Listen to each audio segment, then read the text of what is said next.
cuiden de la gente, tenemos que cuidar a nuestros policías.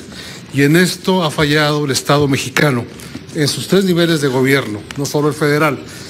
Estos últimos años hemos visto cómo los policías de México han sido vilipendiados, denigrados, privados de sus derechos laborales y descendidos juntos con su familia al estamento más bajo de la sociedad mexicana, que los ve mal, que los desprecia.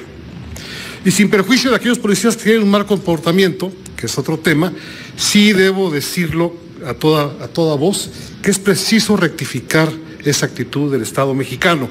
¿Cómo queremos entonces que los policías cumplan bien su tarea si los tratamos en todos lados de esta manera? El Consejo Nacional de Seguridad Pública, del cual usted forma parte, secretario, y el cual usted preside en ausencia del presidente, tiene en sus manos algo tan importante como el modelo de control de confianza de las policías mexicanas.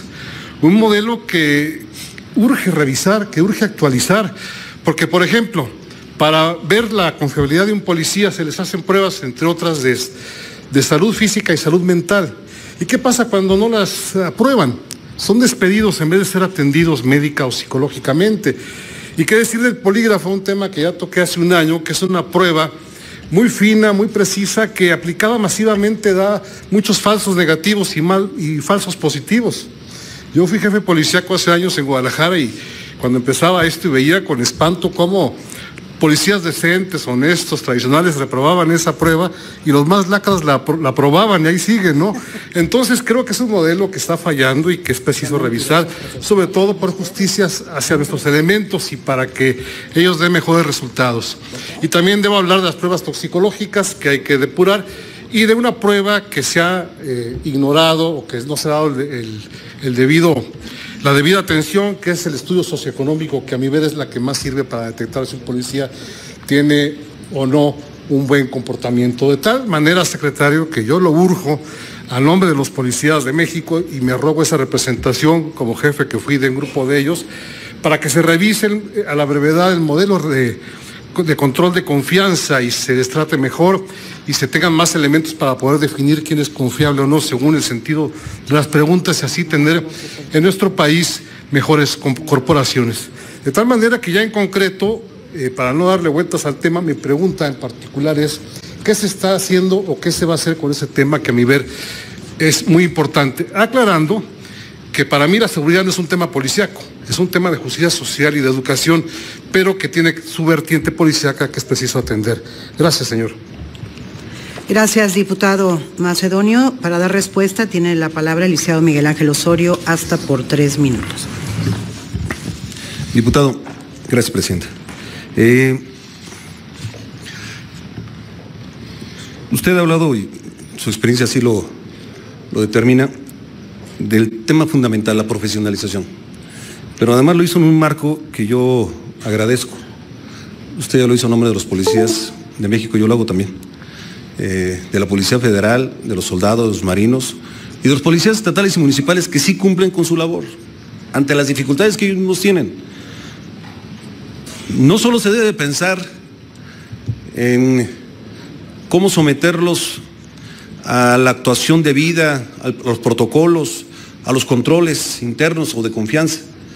Se tiene que ver sus salarios, se tiene que ver sus prestaciones, se tienen que resolver muchos temas porque son mexicanas y mexicanos que están en un oficio, en un trabajo.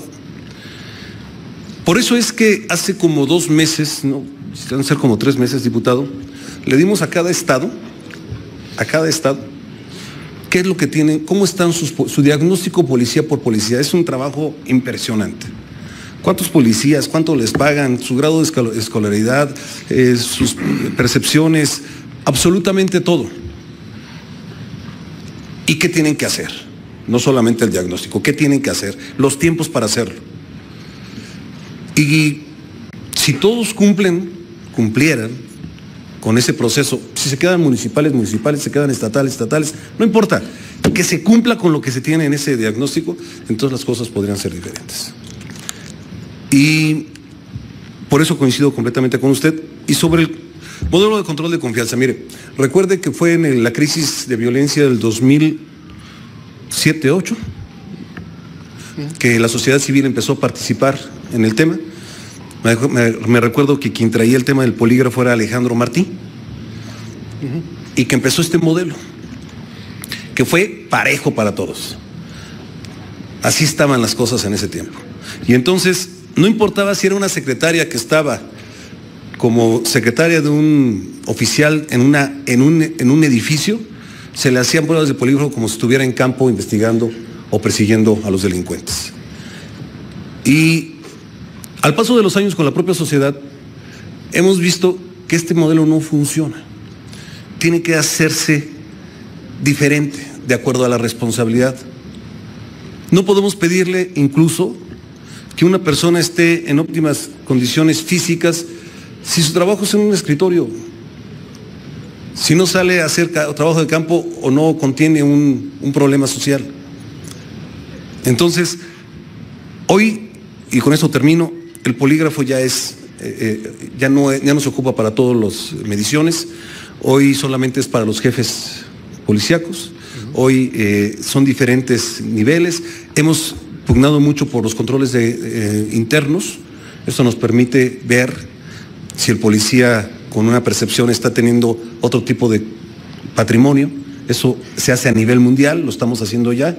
Y déjeme decirle que ha funcionado, porque nosotros nos encontramos una lista interminable y que siguen de miles, seguramente de los que usted habla, que hoy ni siquiera son policías y no lo son, porque están señalados por un control de confianza que no los deja actuar, pero que el municipio particularmente no tiene dinero para su liquidación. Ahí están formados miles y miles, que lo que hemos pedido es que si no pasaron los controles, por lo pronto los tengan al margen de su responsabilidad. Y por último, déjeme decirle lo que hemos apoyado, no ayudado, en la Policía Federal. Rápido. Ya todas prácticamente las policías federales tienen el seguro de vida, jefas de familia. Se han dado licencias de paternidad, préstamos personales por miles, créditos hipotecarios por más de 1,500, seguro de vida institucional, seguro de responsabilidad civil, asistencia legal, seguro de separación individualizado, muchas prestaciones a la Policía Federal para hacer más profesional cada vez a esta institución que ya se tiene considerada como una corporación de élite internacional. Muchas gracias. Gracias, secretario. Continúa en el uso de la palabra el diputado Macedonio Salomón Tamés Guajardo, del Grupo Parlamentario de Movimiento Ciudadano, para sus comentarios finales. Gracias, secretario. Quiero decir en primer lugar que esas prestaciones que usted ha mencionado y que son muy generosas que tiene la Policía Federal, ojalá y las tengan las estatales y las municipales, sin excepción alguna. Y ya para concluir, tiene usted la conducción política del gobierno. El principal instrumento de la política es la palabra. Esta tarde hemos escuchado aquí palabras diversas, divergentes, contradictorias, pero son las palabras de México, secretario. De tal manera que espero, confío y le pido que tanto ustedes como sus colaboradores no solo las hayan escuchado, sino que las registren para que vean las opiniones que hay y puedan hacer todavía una mejor conducción política del país y abarcar ese gran capítulo que es el capítulo de la seguridad. Es mi deseo, es mi vocación también, secretario. Le agradezco su presencia y como legislador quedo a la mejor disposición de dialogar con el gobierno federal para los temas que tenemos pendientes. Gracias y buenas tardes. Muchas gracias, diputado Macedonio. Tiene ahora el uso de la palabra